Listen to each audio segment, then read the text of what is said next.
नमस्कार दोस्तों, एग्ज़ामशाला पर आने के लिए आपका बहुत बहुत धन्यवाद। आज की वीडियो में हम लोग पढ़ेंगे गौतम बुद्ध के बारे में। गौतम बुद्ध का जन्म 563 बीसी में हुआ था और इनकी मृत्यु 483 बीसी में हुई थी। इनकी मृत्यु को कहा जाता है महापरिनिर्वाण।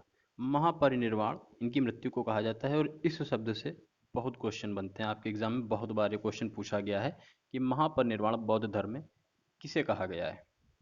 आगे वीडियो में हम लोग डिटेल में जानेंगे। बीसी क्या होता है? बीसी को बोलते हैं बिफोर क्राइस्ट और हिंदी में ईसा पूर्व। बिफोर क्राइस्ट से मतलब है जीसस क्राइस्ट से जन्म के पूर्व का समय। इसीलिए ये जो संख्याएं हैं ये घटते हुए क्रम में आती हैं। आज की अगर हम तुलना में देखें, जैसे 2021 चल रहा है, अगला साल जो आएगा 2022 होगा।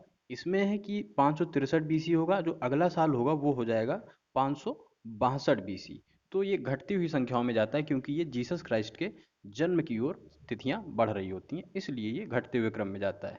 तो ये बीसी टर्म जो है ये आपका क्लियर हो गया होगा। 563 ईस्वी बीसी में जन्म होता है, 483 ईसा पूर्व में मृत्यु होती है। मृत्यु की घटना को कहते हैं महापरिनिर्वाण। चलिए वीडियो को शुरू करते हैं। अगर आपने चैनल को अभी तक सब्सक्राइब नहीं किया, प्लीज़ चैनल को सब्सक्राइब कर लीजिए और वीडियो को अंत तक जरूर देखिए। अगर आपको वीडियो पसंद आता है तो वीडियो लाइक करें। शुरू करते हैं गौतम बुद्ध का जीवन। गौतम बुद्ध की माता का नाम था महामाया और इनके पिता का नाम था शुद्धोधन। माता इनकी संबंध रखती थी कौलीय वंश से और पिता इनके शाक्य वंश से थे। परीक्षा में प्रश्न आ जाता है कि गौतम बुद्ध की माता किस वंश से थी, तो आपका जवाब हो जाएगा कौलीय वंश से, और ऐसे ही इनके पिता शाक्य वंश से थे।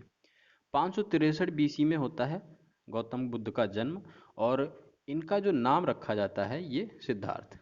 बचपन से ही इनका नाम गौतम बुद्ध नहीं था, बचपन में इनका नाम सिद्धार्थ होता है और इनके जन्म के 6 दिन बाद ही इनकी माता की मृत्यु हो जाती है। और इसके बाद इनका लालन पालन, जो इनका पालन पोषण होता है, वो इनकी सौतेली माँ प्रजापति गौतमी द्वारा किया जाता है। सिद्धार्थ का 16 वर्ष की आयु में विवाह हो जाता है। यशोधरा नाम की कन्या से इनका विवाह होता है और इनसे एक पुत्र होता है जिसका नाम रखा जाता है राहुल। सिद्धार्थ के पुत्र का क्या नाम था? राहुल। सिद्धार्थ की पत्नी का क्या नाम था? यशोधरा। सिद्धार्थ का विवाह किस उम्र में हुआ? 16 वर्ष की उम्र में। 29 वर्ष की आयु में ये अपना गृह त्याग देते हैं। 29 वर्ष की आयु में ये गृह त्याग देते हैं और गृह त्यागने की घटना कहलाती है महाभिनिष्क्रमण। ऐसी कौन सी बातें हैं जो इनको गृह त्यागने के लिए प्रेरित करती हैं? तो वो बातें होती हैं बुढ़ापा। ये अपने सारथी चन्ना के साथ और अपने जो रथ होता है उसमें निकलते हैं और रथ में जो उनका घोड़ा होता है वो होता है कंथक। घोड़े का नाम होता है कंथक और सारथी का नाम होता है चन्ना। तो ये राज्य भ्रमण पर निकलते हैं तो वहाँ पर ये एक बूढ़े व्यक्ति को देखते हैं। इसके बाद वो चन्ना से अपने पूछते हैं कि ये व्यक्ति ऐसे झुककर क्यों चल रहा है। तो चन्ना उनको एक्सप्लेन करता है कि व्यक्ति जो है पैदा होता है, बड़ा होता है, फिर बूढ़ा हो जाता है तो शरीर उसका जर्जर होने लगता है। तो ये जीवन की अंतिम अवस्था होती है, बुढ़ापा सभी का आता है। फिर ऐसे ही एक रोगी व्यक्ति को देखता है, तब वो चन्ना से पूछते हैं, चन्ना उनको एक्सप्लेन करता है। फिर एक जो है वहाँ पर अंतिम यात्रा जा रही होती है तो वो मृत्यु होती है, एक डेड बॉडी को देखते हैं तो चन्ना से पूछते हैं, चन्ना एक्सप्लेन करता है कि यहाँ पर आकर जीवन समाप्त हो जाता है। इसके बाद वो एक सन्यासी को देखते हैं, तब चन्ना से पूछते हैं कि ये व्यक्ति बड़ा प्रसन्न दिख रहा है, इसको किसी चीज़ का भय नहीं। तब चन्ना उनको एक्सप्लेन करता है कि इसने जीवन के सारे माया मोह को त्याग दिया है, इसको सारी सच्चाइयाँ पता हैं।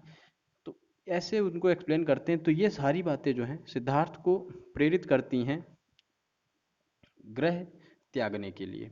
तो घर त्यागने की घटना कहलाती है महाभिनिष्क्रमण। तो ये घर त्याग देते हैं। घर त्यागने के बाद ये वैशाली पहुंचते हैं और वहाँ अलार कलाम से जो है सांख्य दर्शन की शिक्षा लेते हैं। अलार कलाम इनके गुरु कहलाते हैं। तो अगर पूछता है कि गृह त्यागने के बाद इन्होंने शिक्षा किससे प्राप्त की, तो इनके गुरु थे अलार कलाम। और गृह त्याग के 6 वर्ष के बाद जो है इनको ये वैशाली में अलार कलाम से शिक्षा लेते हैं। तो कुल मिला के 35 वर्ष की आयु में, यानी कि गृह त्याग के 6 वर्ष बाद इनको जो है ज्ञान प्राप्त होता है। यानी कि 29 और 6 35, 35 वर्ष की आयु में ज्ञान प्राप्त होता है। और ज्ञान प्राप्त जब हो जाता है तब इनका नाम होता है बुद्ध। ज्ञान प्राप्ति के बाद इनको बुद्ध कहा जाता है। ज्ञान प्राप्त होता है इनको पीपल के वृक्ष के नीचे, निरंजना नदी के किनारे। निरंजना नदी का एक और नाम फाल्गु नदी भी कहा जाता है, और वो तिथि होती है वैशाख पूर्णिमा। वैशाख पूर्णिमा को पीपल के वृक्ष के नीचे निरंजना नदी के किनारे महात्मा सिद्धार्थ को ज्ञान प्राप्ति होती है, और इसके पश्चात वो गौतम बुद्ध कहलाते हैं। उस स्थान को जो है फिर बोध गया कहा जाता है, जहाँ इनको ज्ञान प्राप्त होता है। मृत्यु हो जाती है इनकी 483 ईसा पूर्व में।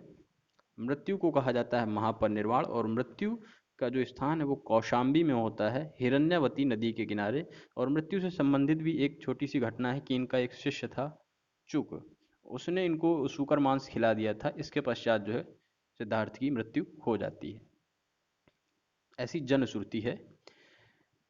कुछ और बातें जो हैं जान लेते हैं जिनसे एग्जाम में प्रश्न बन सकते हैं। उम्मीद करता हूँ आपको ये पहली स्लाइड जो है क्लियर हो गई होगी।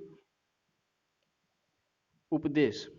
गौतम बुद्ध ज्ञान प्राप्ति के बाद उपदेश देते हैं अपना पहला सारनाथ में। सारनाथ के ऋषिपत्तनम में जो है अपना पहला उपदेश देते हैं, और पहला उपदेश देने की घटना जो है वो कहलाती है धर्म चक्र प्रवर्तन। पहला उपदेश देने की घटना कहलाती है धर्म चक्र प्रवर्तन।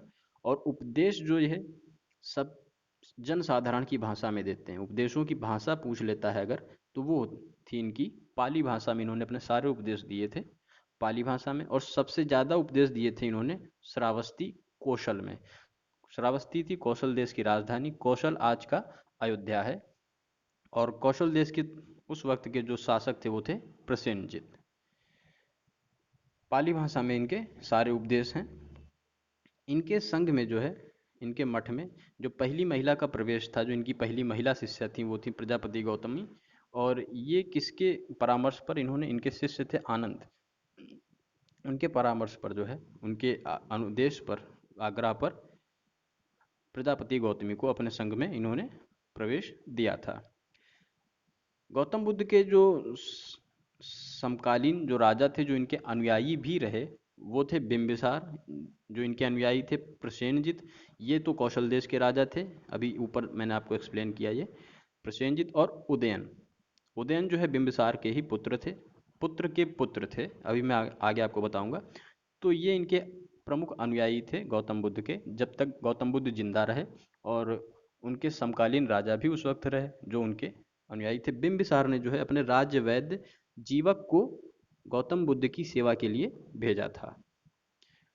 गौतम बुद्ध की सेवा का राज्य वैद्य कौन था? जीवक था। राज किसके राज्य वैद्य थे ये? बिंबिसार के राज्य वैद्य थे। 2 क्वेश्चन आपके इससे तैयार हो जाते हैं। वेलुवन और जेतवन ये गौतम बुद्ध के वर्षाकालीन निवास स्थान थे।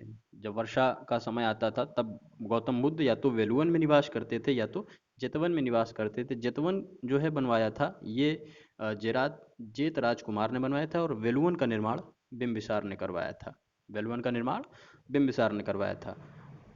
बिंबिसार के बारे में अगर हम थोड़ी बात जान लेते हैं, तो 545 ईसा पूर्व में, यानी कि गौतम सिद्धार्थ के जन्म के बाद जो है, इन्होंने 18 साल बाद हर्यक वंश की स्थापना करी मगध राज्य में।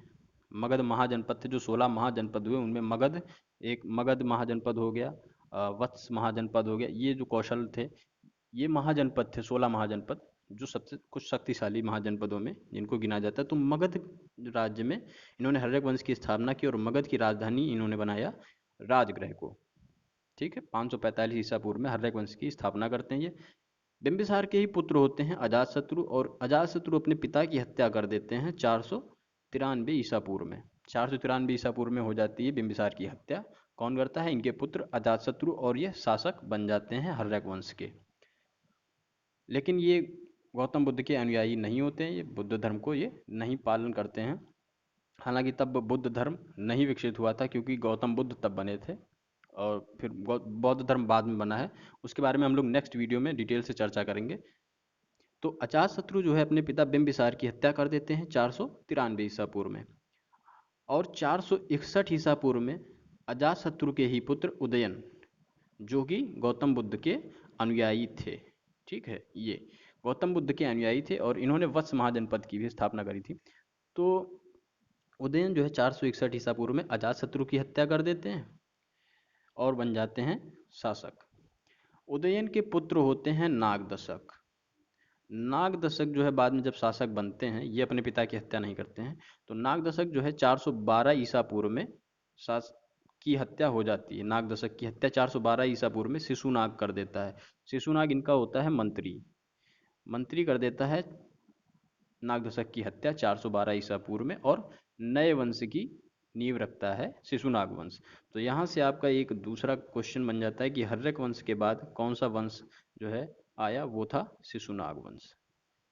तो ये जब हम लोग किसी दूसरे सेगमेंट में पढ़ेंगे, तो फिलहाल हम लोग इतना ही रखते हैं। ये गौतम बुद्ध के बारे में जो कुछ मुख्य जानकारियाँ थी, जहाँ से क्वेश्चन बनते हैं इस वीडियो में, वो सारी जानकारियाँ थी। अगली वीडियो में जो हम लोग पढ़ेंगे वो बौद्ध धर्म के बारे में पढ़ेंगे। और अगर आप लोगों की कोई क्वेश्चन हो या कोई क्वेरी हो तो आप कमेंट बॉक्स में ज़रूर लिखिएगा, या कोई फीडबैक देना हो वीडियो से रिलेटेड तो भी आप ज़रूर लिखिएगा। वीडियो देखने के लिए आप सबका बहुत बहुत धन्यवाद। उम्मीद करता हूँ वीडियो आप लोगों को पसंद आया होगा। जितनी बातें मैंने बताई है वो आपको याद हो गई होंगी, नहीं हुई हो तो एक दो बार अगर आप वीडियो और देखेंगे तो आपको याद हो जाएंगी, और आपके एग्ज़ाम में 4 से 5 नंबर जो है आपको ज़रूर मिल जाएंगे। Thanks for watching. जय हिंद, जय भारत। और चैनल को सब्सक्राइब अवश्य कर दें।